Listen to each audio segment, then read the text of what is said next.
DGP Prashant Kumar, ADG law and order Amitabh Yash, Prayagraj के DM Vijay Kiran Anand, Singham IPS, Prayagraj के commissioner Tarun Gaba, थाने पे छापा मारने वाले आईपीएस वैभव कृष्ण, दबंग आईपीएस डॉक्टर अजय पाल शर्मा, अतिरिक्त कमिश्नर महाकुंभ मेला नगर के एसएसपी राजेश द्विवेदी। डीएम विजय किरण आनंद साल 2017 में माघ मेला में तैनात थे। 2019 का अर्धकुंभ भी करवाया। 2025 में महाकुंभ की जिम्मेदारी भी मिली।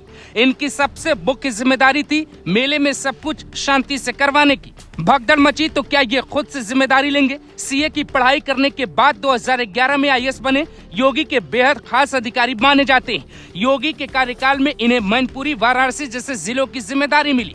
महाकुंभ में अब तक सब कुछ ठीक था। वीवीआईपी मूवमेंट की वजह से कुछ लोग नाराज थे, हालांकि बाकी सब खुश थे।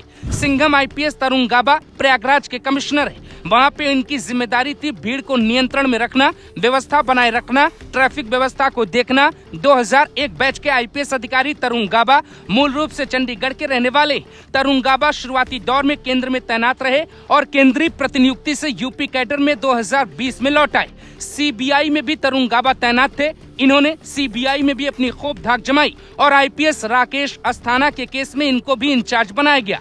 तरुण गाबा आईजी विजिलेंस का पद भी संभाल चुके हैं। होनहार हैं, योगी के खास है। मेला में यकीन के साथ इनको जिम्मेदारी सौंपी गई। हालांकि अब हादसे के बाद ये योगी के लिए कुछ भी कर सकते हैं। तीसरा नाम है आईपीएस वैभव कृष्ण का। ये डीआईजी महाकुंभ बनाए गए हैं। होनहार हैं, योगी के खास कहे जाते हैं। डीजीपी प्रशांत कुमार के करीबी माने जाते हैं। व्यवस्था बनाए रखने के लिए वो खुद कंट्रोल रूम में गए और कंट्रोलर की कुर्सी पे बैठकर हादसे के पहले भीड़ को दिशा निर्देश दे रहे थे।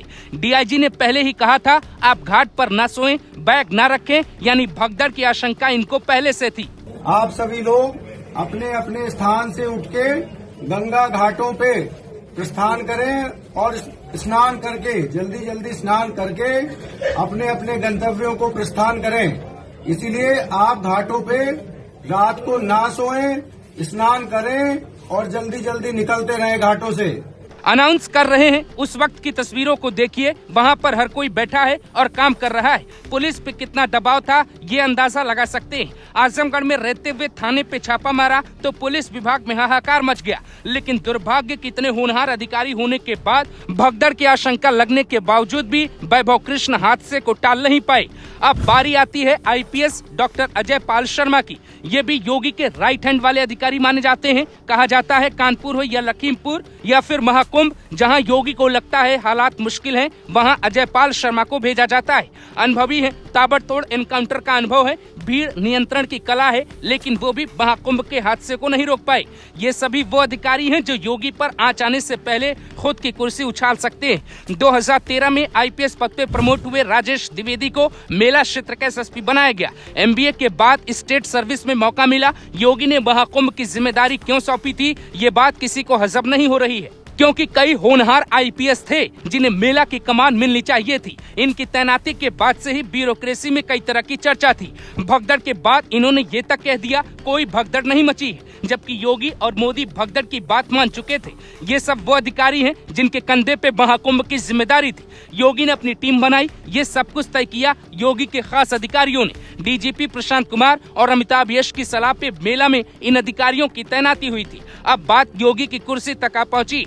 किसकी गलती थी, कौन लापरवाही का जिम्मेदार माना जाएगा, इसकी जांच होनी चाहिए। लेकिन योगी का स्टाइल कहता है अगर कोई अधिकारी गलत पाया गया तो उस पर भी एक्शन तय माना जाएगा, क्योंकि महाकुंभ की कामयाबी पर एक ऐसा दाग लगा है जो योगी के दामन के साथ हरदम जुड़ा रहेगा। घटना के बाद जब योगी मीडिया के सामने आए तो उनका चेहरा देखा जा सकता है। देखकर ऐसा लग रहा था जैसे योगी रो देंगे, क्योंकि पहले महाकुंभ में आग लगना, फिर महाकुंभ में भगदड़ मचना, कोई साजिश है या सिर्फ घटना, ये सवाल भी हर किसी के मन में घूम रहा है।